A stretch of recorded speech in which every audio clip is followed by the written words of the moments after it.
ভাইরা, প্রশাসনের লোকেরা, সবাইকে জানাই সংগ্রামী সালাম এবং শুভেচ্ছা। আসসালামু আলাইকুম। একই সাথে একই দিনে দুইটা ভোট হয়েছিল। কয়টা? একটা সংসদ গঠনের জন্য, আরেকটা সংস্কার পরিষদ গঠনের জন্য।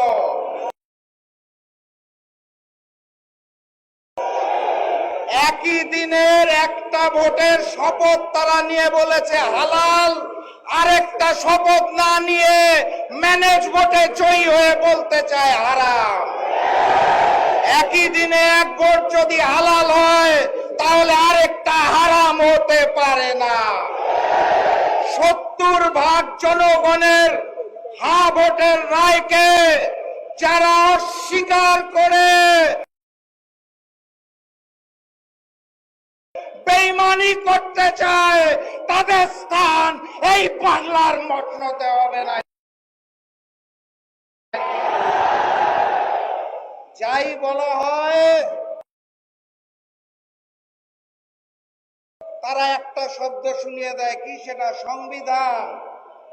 সংবিধান উচ্চারণ করতে গেলে শেষে আসে ধান। তারা ভেবেছে এটা বোধহয় ধানের শীষ, এই কারণে বারবার বলে সংবিধান। এটা ওই যে নির্বাচনের আগে নিকৃষ্ট স্লোগান দিত, কি জানি, লাগারে লাগা ধান লাগা, ওই ধান নয়। এটা ৭২-এর মুজিববাদী সংবিধান, যা পরবর্তীতে শেখ হাসিনার সংবিধানে রূপান্তর হয়েছে।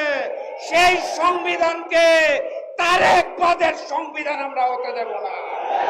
অতএব কথাবার্তা পরিষ্কার, গণভোটের রায়কে সম্মান জানিয়ে বাস্তবায়ন করুন, নাহলে যেই আন্দোলন করে তোলা হবে মসনদ থাকবে না ইনশাআল্লাহ।